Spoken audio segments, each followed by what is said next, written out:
Look, I'm rather pleased. I have trouble doing Kriya for an hour. I just don't have the will for it. And I've found, don't know what you're going to think of this, a compromise. I listen to my recordings while I'm doing the Kriya. You see, I was finding when I was doing the Kriya breathing, which I feel is what's central to it, it's the breathing. Oh, for those of you who are not au fait with the rest of my N,000 recordings, by Kriya I mean triangular breathing. I mean breathing into the count of, in my case, 9, holding for the count of 9, breathing out to the count of 9.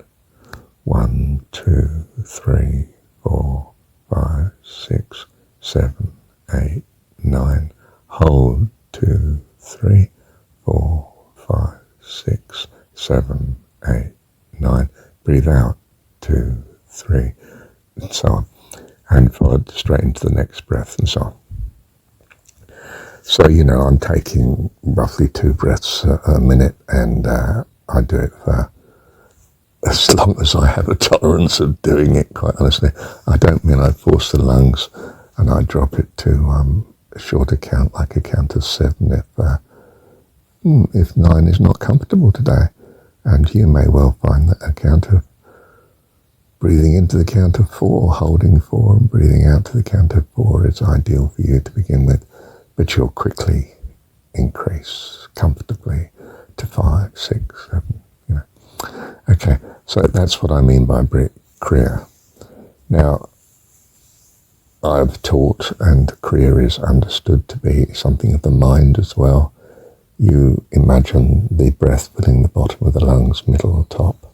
That's how I learned it from originally when I was 11 or 12.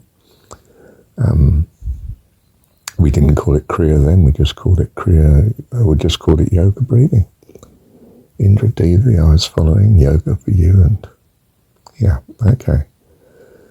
Now, I found that my mind just wanders, quite honestly. It is not just following the air, filling the lungs, it's thinking about what I watched yesterday of a conference, or, what someone said, or the problem I have with, my ex, whatever it is, that's where my mind is.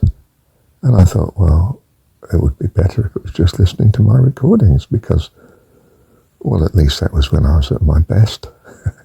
Believe it or not, you may not think much of my recordings that I'm telling you now, and that's when I'm at my best. So anyway, forget about that for a minute, can you? From my point of view, it's the most uplifting thing I can think of, having the sort of ego that I have. And so I've got that listening to quietly, because I'm laying here in bed at, well, it's only 5:30 in the morning now, and I've been doing the Kriya for an hour, and listening to my recordings. And the hour's just flown by. I suppose I so love listening to myself, but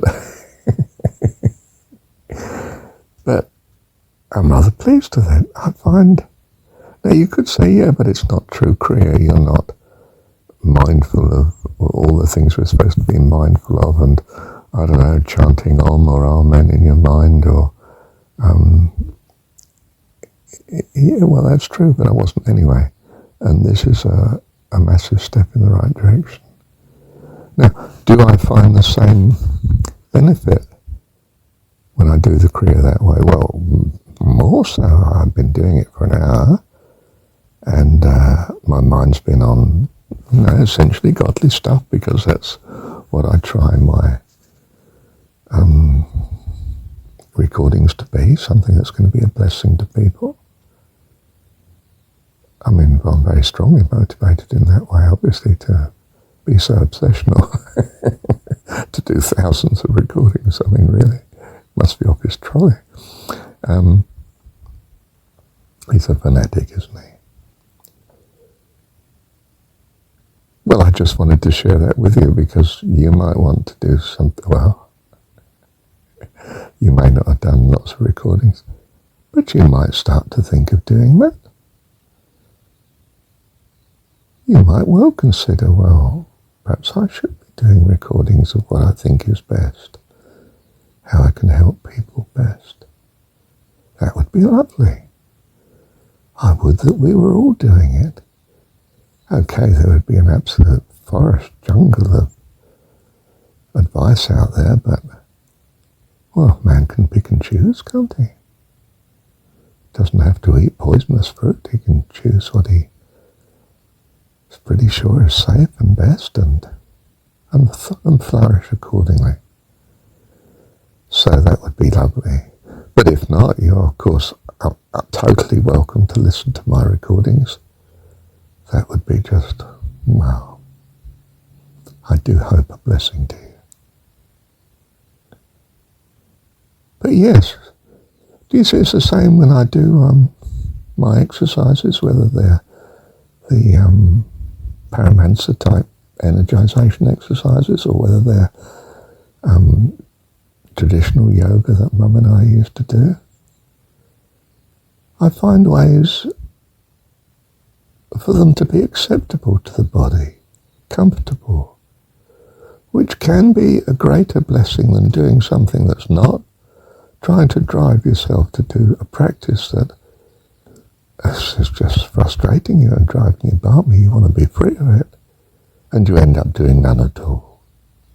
Better to do something that is adjusted to your temperament, your needs, your comfort, and achieves getting much of it done, because probably much of it is much of the benefit. You know, I can find 20% of the effort of painting the outside of a house so results in 80% of the benefit. You know, I could prepare the surface and do an undercoat and do a top coat, you know, and 3 top coats and immaculate and do the masking correctly, and I'll have 100% job, but it'll take 100% effort too. I can do 20% effort but 80% of the gain. I'm an economist. That's the way to go, because I've got lots of other things I want to do as well. Life is complex and demanding. I don't have the resources to do anything perfectly, really, leave alone everything perfectly. Not if I'm going to optimize. And you're going to optimize. It's just that you're introducing something new to your life, like Kriya or Paramahansa's energization exercises or meditation or yoga or a run round the lake. You know, you're finding running's exhausting. Well, don't run so far, mate. You don't have to run round the lake and have it so burdensome on you that you don't want to do it at all and you shy away from it and give up. Better to just run quarter of an hour, 5 minutes, whatever is comfortable. The body will naturally take up more if more is what's best. So you treat the body like a friend. You treat the mind. You don't flog it to death. You treat it like a friend. It's getting restless. It can't hold to this practice, right? Modify the practice so that you can. Don't keep on and on so that in the end you throw the practice out the window. Oh no, that's a shame. Well, unless the practice is stupid, of course. And it might be. You know, it may be that you were doing, well, I don't know. I mean, I do a little weightlifting even these days, but, weight training, just because I want to. But, you know, serious bodybuilding might be futile, and you come to think, well, this is just an ego trip. It doesn't do me much benefit at all. I think I might stop doing this, you know. It's just not worth it. An ordinary body will be fine, thank you. I've got other things that concern me more. Well, that's good decision making, isn't it? So you're going to optimize, you see. You're very rational. You're not a slave to outside influence. You're not impervious to it. That would be crazy. You listen, you weigh it, you practice, you give it a try. I don't think so, not quite me. Or, well, I like doing it this way. Seems to be a benefit, and this way I'm happy with. So you do it your way. You know, you're not following Paramahansa scrupulously, and this is the way to do the energization exercises. But you are doing something very close to what we mean by energization exercises. And it is blessing you. Oh, wow, good. Good on you. I'm not going to argue about detail, am I? I'm not even going to argue about your major modifications. I might review with you, is it really giving you the benefit? And if it's giving you 80% of it, or 50% and 10% of the effort, well, don't give it up. I suggest you do so-and-so, but up to you, mate. Bless you. Thank you, Dad.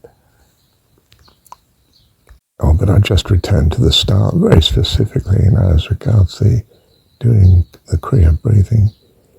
You can do the breathing and listen to something very uplifting.